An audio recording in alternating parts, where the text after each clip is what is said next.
Lavdëroni Zotin, se është i mirë. Halleluja.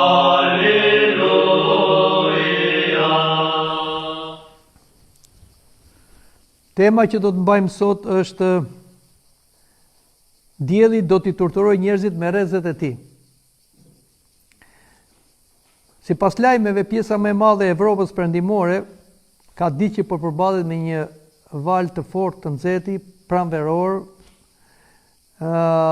me temperatura shumë të larta, duke filluar që nga Mbretëria e Bashkuar, Irlanda deri në Gjermani, Francë, Spanjë, Itali. Madje sot në Francë kishin filluar dhe zjarre shumë të mëdha. Kemi dhe viktima. Sipas ekspertëve, fenomeni lidhet me një kupol nxehtësie, një sistem me një presion të lartë që vjen nga Afrika e Veriut dhe bllokon ajrin e nxehtë mbi kontinent, duke rritur në ndjeshëm temperaturat. Duhet dim se ndryshimet klimaterike sot po bëhen evidente. Evropa po ngrohet gjithnjë e më shpejt nga pjesa tjetër e botës, me një rritje mesatare rreth 2.5 gradë Celsius, krahasuar me periudhën para-industriale, ndërsa valet e të nxehtit po bëhen më intensive e më të gjata për shkak të ndryshimeve klimaterike. Raportet e fundit të Agjencisë Botërore Meteorologjike, të OKB-s, paralajmërojnë se 5 vitet e ardhshme do të sillin temperatura pranë rekordeve globale gjatë kësaj periudhe deri në vitin 2031. Kështu që sot e shikojmë temperaturën e lartë që po na mundon prej kaq ditësh, nuk është thjesht një fenomen natyror, si them, kalimtar, por përsëritet. Duhet dim se pavarësisht se gjatë ekzistencës së saj, mijëra vjeçare, toka ka kaluar klima ekstreme midis të nxehtit dhe të ftohtit, dhe këto janë katastrofa natyrore, të cilat janë bërë për shkak të ligjeve fizike dhe janë rregulluar në vetvete. Ajo që vihet sot si problem, është se ndryshimet klimatike në tokë nuk janë thjesht pasoja e kapriçave natyrore, po janë pasojë e veprimtarisë njerëzore. Planeti sot po vuan nga një anomali klimatike, siç është ajo që quhet efekti serë, që po çon gjithnjë më tepër në një ngrohje globale. Njeriu sot po ndikon në atmosferën nga emetimi i tepërt i oksidit të karbonit dhe të metanit. Emetimi i tepërt i këtyre gazrave që janë jetik në masën e dur bën që toka të shndrohet në një serë gjigande, domethënë nxehtësia që vjen nga dielli hyn në tokë ndërsa nuk del dhe mbetet këtu dhe kështu krijon gazra të tepërta në atmosferë dhe kjo e rrit temperaturën e tokës. Kjo anomali është përgjese për një klimë ekstreme të nxehti, të thatë ose shumë të ftohtë dhe të lagësht, që ka këto, siç ne i shikojmë, një klimë e cila është e pazakontë. Këto gaze shkatërrojnë edhe shtresën mbrojtëse të ozonit, që siç është konstatuar dhe në zonat polare, duke lejuar që në tokë të hyjnë rrezatime të dëmshme ultravioletës, të deportojnë, të cilat këto janë shumë të dëmshme dhe për shëndetin e njerëzve dhe të gjallësave.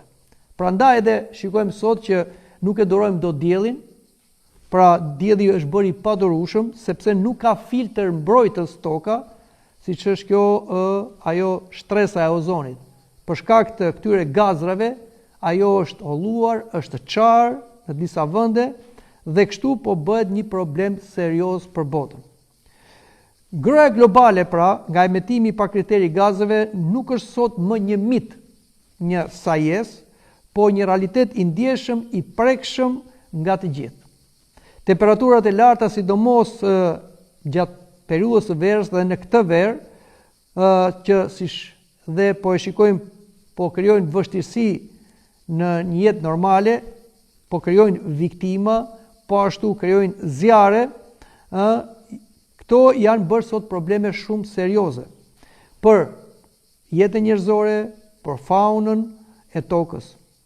Bota tashmë ka humbur 80% të pyjeve dhe në vazhdim po humbim ato me një normë për 375 km2 në çdo ditë.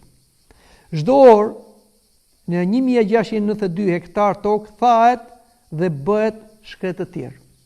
Sipas shkencëtarëve mbeten edhe më pak se 10 vjet mundësi që njerëzimi ta ul mbi 90% të shërimit aktual të gazrave serë, ose ndryshe këto ndryshime klimaterike do të jenë të pakthyeshme dhe efektet do të jenë shkatërimtare deri në zhdukjen e qytetërimit njerëzor. Këto i thonë shkencëtarët, ata që merren me klimën. Madje një shkencëtar britanik vuri alarmin dhe tha: vdekja e qytetërimeve dhe gjithë botës natyrore në cilën ne jetojmë është shfaqur në horizont dhe kjo po ndodh në saj të ndryshimeve klimaterike, të cilat janë rreziku më i madh që është kanosur ndonjëherë njerëzimit dhe jetës në tokë. Pra, ky nuk është vendim dhe mendim vetëm një shkencëtari që mund ta quajmë ekstremist, po pothuajse 90% e shkencëtarëve që merren me mjedisin, po bien këmbanës dhe alarmit se toka është në një rrezik të madh dhe duhet ndërhyr patjetër për të rregulluar këtë katraur mjedisorë që është tani në botë. Nesër do të jetë shumë vonë. Tani thesohet se duhet bërë përpjekje maksimale nga gjithë shtetet, qeveritë, njerëzit, që gjithë duhet të kontribojnë në minimizimin e emitimit të gazeve që temperatura e cila pritet të rritet 4 deri në 5 gradë deri në vitin 2100 të mbahet në kontroll deri në 1 deri në 2 gradë. Por do thoni juve tashti çfarë duhet bëjmë neve dhe pse po e bëjmë këtë temë katekizmi. Patjetër që do ta bëjmë temë katekizmi, sepse Kisha Ortodokse nuk është indiferente për problemet klimaterike, sepse duhet dimë se natyra është një dhuratë e Perëndis që është dhënë njerëzimit, jo si një pronë që ai mund të bëjë çfarë dojë, por që ta mirë menaxhojë. Dhe Kisha, duke qenë zëdhënëse e Perëndis tek njerëzit, gjithmonë e ka shikuar natyrën me përparësinë që i takon dhe ka nxitur gjithmonë kujdesin për natyrën. Sepse këto shenja të motit, që dikush mund t'i quajë dhe kapriço të natyrës, të cikleve diellore apo njollave diellore, nuk janë thjesht probleme natyrore, po siç edhe folëm pak më sipër, janë keq menaxhim i natyrës nga njerëzimi, nga lakmia njerëzore. Sot shikojmë një arrogancë lakmitare pa limit për fitim në dëm të mjedisit, si tham, të prerjes së pyjeve, të tjetërsimit të tokës, thjesht për një fitim të çastit. Kështu që tregon se ky brez, duke mos pasur besim dhe adhurim ndaj krijuesit, e shikon krijesën dhe tokën sikur e ka pronën e vet. Dhe nuk mendon më për brezat, por thjesht të fitoj sot se çfarë bëhet nesër s'më duhet mua. Njerëzit janë poseduar nga një frymë eusforike, duke quajtur veten sikur janë zoti dhe pronar të çdo gjëje, si të jetës së tyre, të tjetrit, të mjedisit, duke menduar se mund të bëjnë çfarë të duan. Kjo është një simptom amorale, e rrezikshme dhe me shumë pasoja për të gjithë dhe duhet të na shqetësojë të gjithë. Prandaj edhe Kisha i bie këmbanave të alarmit.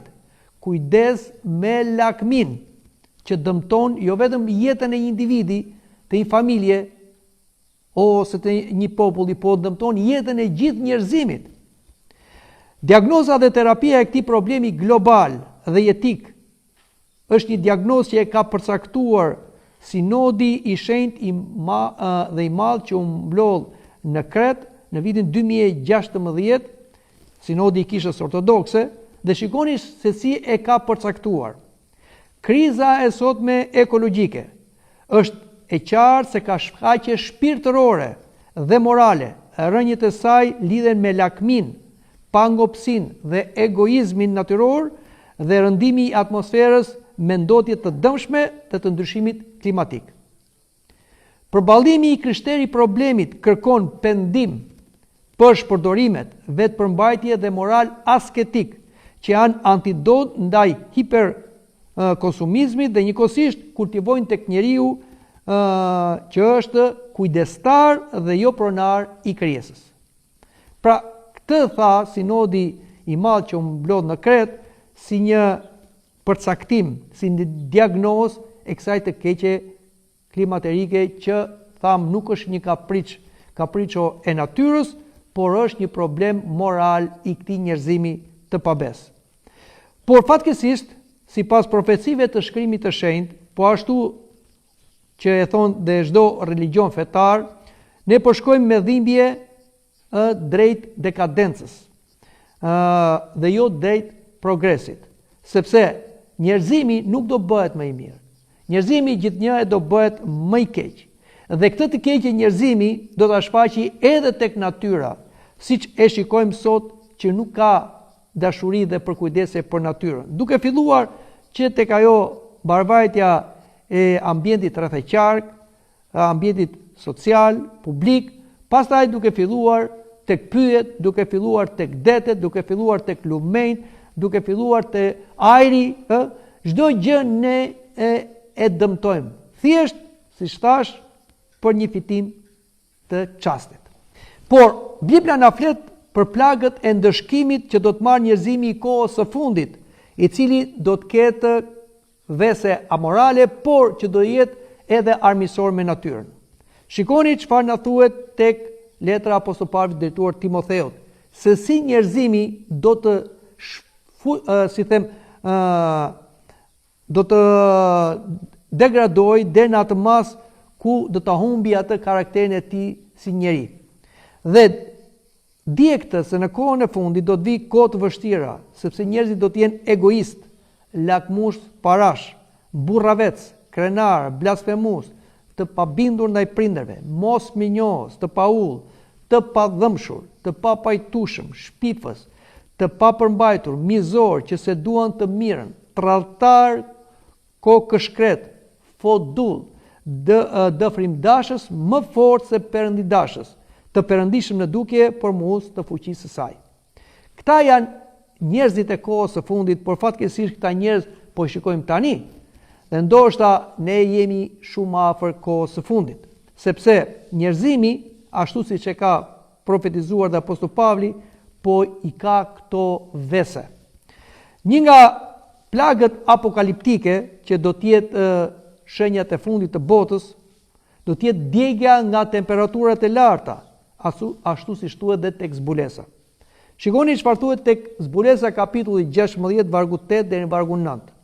Dhe angjëlli i katërt e derdhi kupën e tij mbi diell, dhe ju dha atij të djeg njerëzit me zjarr, dhe njerëzit u dogjën nga një nxehtësi e madhe dhe ata blasfemuan emrin e Perëndisë që ka pushtet mbi këto plagë. Pra, jo vetëm njerëzit, por dhe natyra do të vuajë mëkatet e njerëzve, sepse përsëri na thuhet te libri i zbulesës kapitulli 8 vargu 5 deri në vargun 7. Pastaj angjëlli mori temjanicën e mbushi nga zjarri i altar dhe hodhi mbi dhe e treta e pemëve u doq tërësisht dhe çdo bar i njom u doq tërësisht. Pra, shikoni se këto janë shenja apokaliptike ku temperaturat do ngrihen ndjeshëm, do dëmtohen njerëzit, por dhe natyra. Dielli është protagonisti në shenjat apokaliptike që na paralajmërojnë ardhin e Zotit dhe gjykimin përfundimtar. Sepse dielli në vetvete është simbol i Zotit. Jo se dielli është Zot, ne të krishterët jemi të qartë që dielli është një trup qiellor i gazt, por çështja është se dielli është një ikonë e Zotit. Prandaj Perëndia quhet zjarr që përpin, thot Apostulli Pavli letrën drejtuar Hebrejve. Dielli pra është një simbol i Zotit, por dhe një instrument natyror i zemërimit të drejtë të krijuesit. Shikoni çfarë thot profeti Malakia për këtë. Sepse ja, dita po vjen e zjarrt si një furr Dhe të gjitha ata që veprojnë me pabesi do të jenë si kallamishte. Dita që po vjen do t'i djeg, thot Zoti i ushtrive, në mënyrë të tillë që të mos u mbetet as rrënj, as dega. Pra, shikon se një nga qortimet e brezit të fundit mëkatar do të jetë temperaturat e larta. Apostulli Petro në letrën e tij na paralajmëron, dhe dita e Zotit do të vijë si një vjellës natën. Atë ditë qej do të shkojnë me krisëm. Elementet e tokës do të shkrihen nga të nxehtit dhe vepra dhe toka që janë në të do të digjen krejt. Dhe dita e Zotit do të vijë si një vjellës natën, atë ditë qej do të shkojnë në krisëm, elementet e tokës si tham do të shkrihen dhe veprat e tokës që janë do të digjen krejt. Pra këto na thot Apostulli Petro në letrën e tij të dytë. Kapitulli 3 vargu 10. Pra e gjithë kjo gjendje përvoluese nga dielli, siç neve po e vuajmë disa vite me radhë dhe që ka një amplitudë në ngritje, është ndoshta si një lloj parashijimi i asaj shenjë apokaliptike që do vinë në fundin e kohërave dhe ku dielli do t'i turturojë njerëzit me rrezet e tij.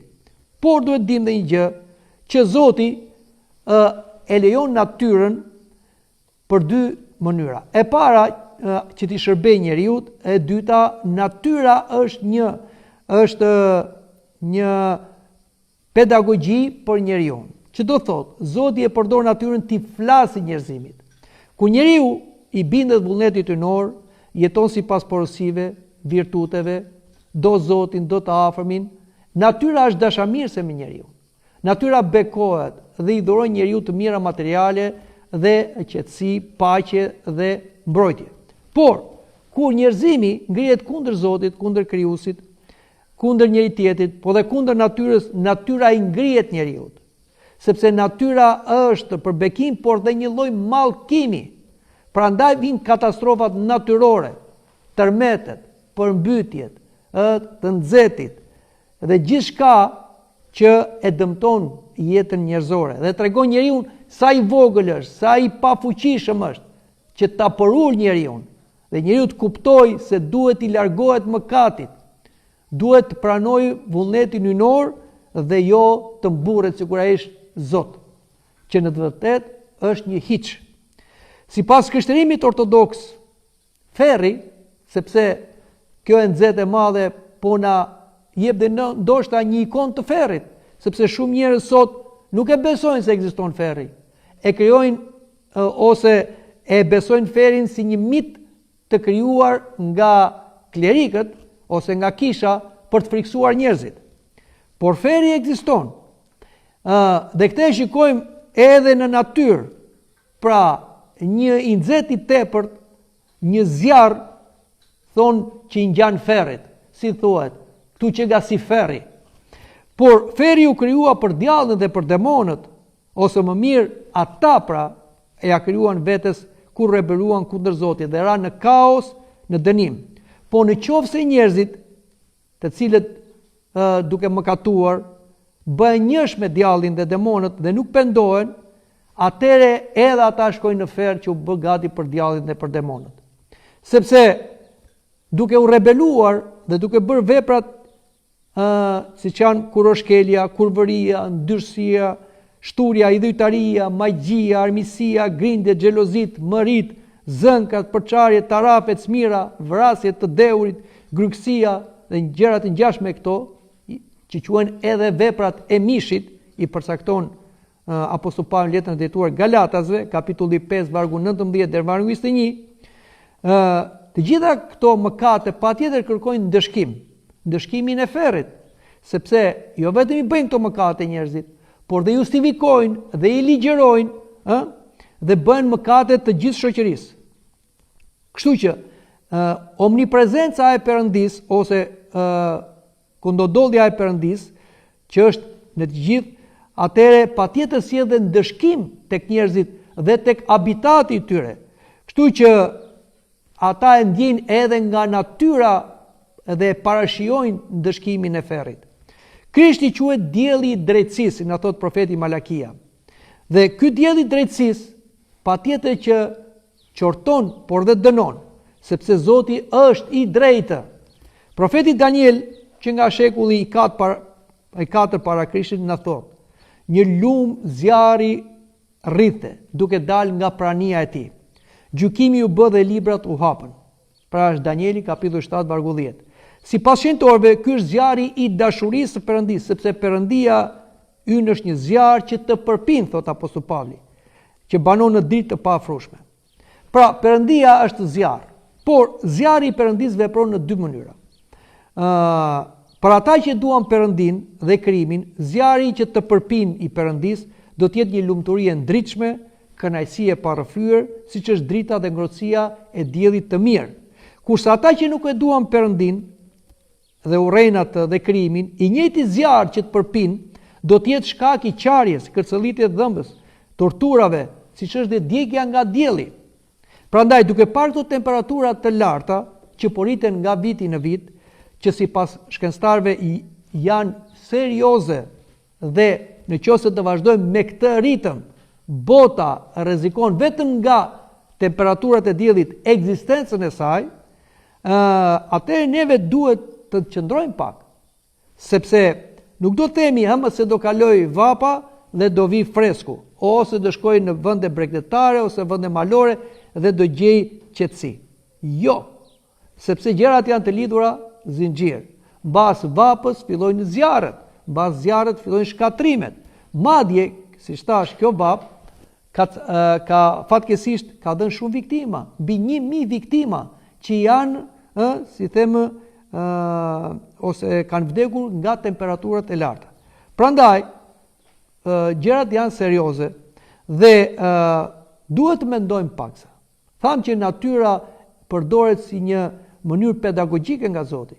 Asnjëherë fenomenet natyrore nuk do të shikoni thjesht rastësi, sepse fenomenet natyrore komandohen nga Krijuesi. Dhe Krijuesi kërkon të na thotë me anë të këtyre fenomeneve natyrore të cilat i kemi shkaktuar vetë, që si tham në fillim për shkak të lakmisë së papërmbajtur dhe dëshirës për fitim, duke shkatruar çdo habitat natyral dhe duke e mbushur me beton dhe duke shkatruar çdo gjë për fitim të çastit, ne jemi vetë përgjegjës dhe natyra po na ngret kundër, por dhe për shkak të mëkateve të papenduara, të deri në perversion dhe të ligjëruar, patjetër që natyra po na dënon për të na thënë se jemi në gjykimin e drejtë Perëndis. Të mos bëhemi naiv, të paditur dhe të verbër me hipokrizi, sepse përsëri Zoti Jezu Krisht, që është dielli i drejtësisë, kërkon të ndriçojë çdo njeri që vjen në këtë botë. Ai thot: "Hipokritër, ju dini t'i dalloni dukuritë e qiellit dhe tokës, po vallë, si nuk dini të dalloni shenjat e kohës?" Prandaj, pavarësisht se ne nuk themi që nesër vjen fundi i botës dhe nuk përcaktojmë vite dhe ditë, sepse kjo është në përkujdesjen hyjnore, por patjetër që këto shenja, që thot edhe Krishti, nuk janë shenja kalimtare, sepse janë shenja konsistente, që neve na thonë se diçka po afron. Një rrezik i madh është tek dera. Dhe s'duhet të bëhemi hipokrit, por duhet të mendojmë. Pse po ndodhin këto gjëra? Dhe secili prej nesh duhet të reflektojë. Nuk është nevoja të bëjmë fushata sensibilizuese, dhe këto janë shumë mira, dhe vetë kisha bën fushata sensibilizuese për mbarvajtjen e natyrës. Është një mision i kishës, siç kemi folur edhe këtu. Por ne vetë duhet ta bëjmë këtë duke filluar që nga vetja jonë. E para, të pendohemi për mëkatet tona dhe të korrigjojmë jetën tonë, të kthehemi nga rruga e mëkatit, të bëjmë një jetë virtueshme. Dhe duke dashur Zotin, duke dashur të afërm, duke dashur dhe duke u kujdesur për natyrën. Dhe kështu bëjmë pjesën tonë, sado duket e vogël. Ajo është e rëndësishme. Dhe neve do bëhemi shembull dhe për të tjerët. Kështu që të minimizojmë atë kaq e madhe. Do thotë dikush, po ne nuk mund ta ndalojmë. Ne nuk e ndalojmë dot, e ndalon Zoti ku shikon pendimin, korrigjimin dhe përpjekjen tonë. Ose të paktën, kur të gjykohemi përpara Zotit, mos na dënoj as ndërgjegja, as drejtësia hyjnore, por të themi atë që patëm mundësi për ta bërë e bëm. Kështu që mos i shikoni këto fenomen natyrore dhe këtë të nxehtë dhe këtë vap si diçka thjesht natyrë, si diçka kalimtare, por është mirë ta shikojmë si një këmban që po bie. Madje është mirë ta shikojmë si një shenjë apokaliptike ku thuhet që edhe dielli do t'i torturojë njerëzit me rrezet e tij. Këtu mendojmë ta mbyllim këtë bisedë dhe të takohemi në bisedën tjetër. Mirupafshim. Love the Lord.